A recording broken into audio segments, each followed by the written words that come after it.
Hello, welcome back to Cascadia Inswinger. I'm John Floresca here with my co-host Eddie Smith. We get some MLS soccer and some Cascadia soccer on Tuesday, August 18th at 5 p.m.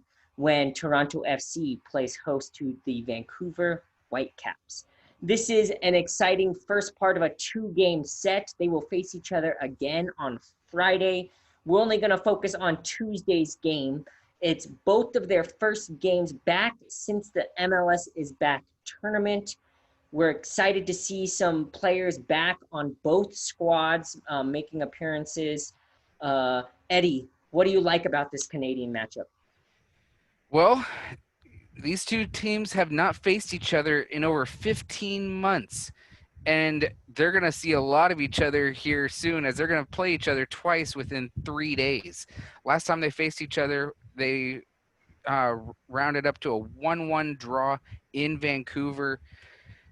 And a lot of people might think that this matchup favors Toronto, but It does. actually, It does. Undoubtedly, it does. but if you look at the records of the two teams, for as much as they've played each other, it's completely even.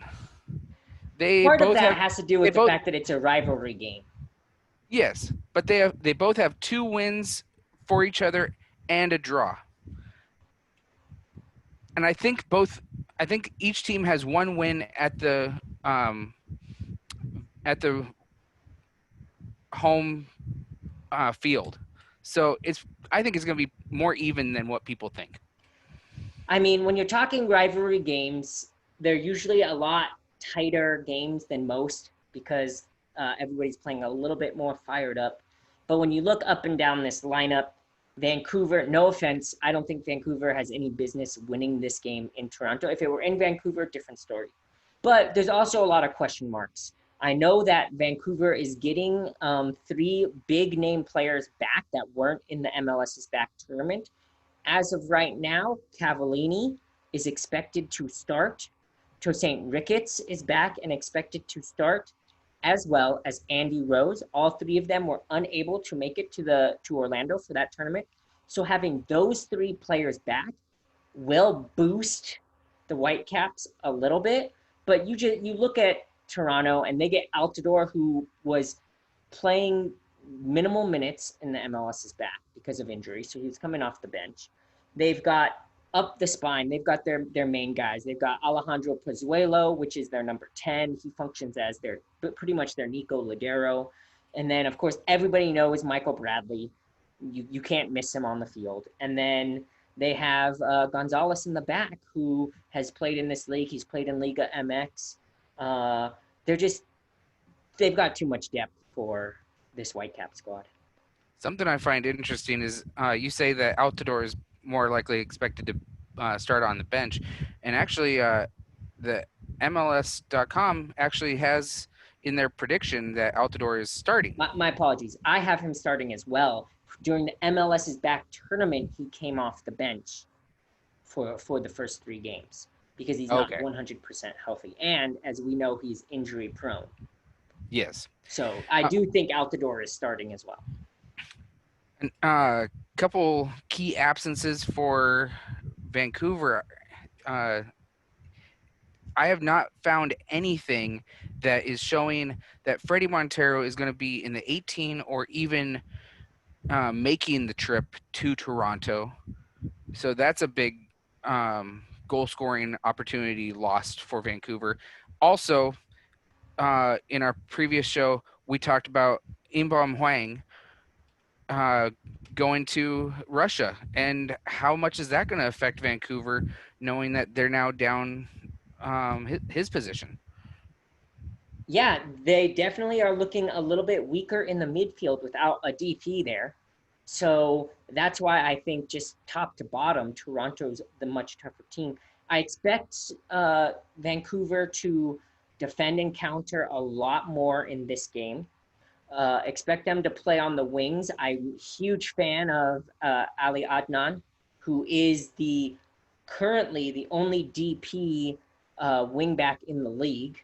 So I expect him to play a big role in this if the Whitecaps want to have a chance. I know he scored a goal in the MLS's back tournament. So Adnan is the guy that I would be looking at to help break this game open for the Whitecaps. You know, there was a lot of people counting the Whitecaps out during the MLS's back tournament, including the both of us. We didn't think that they were going to get out of the group stage.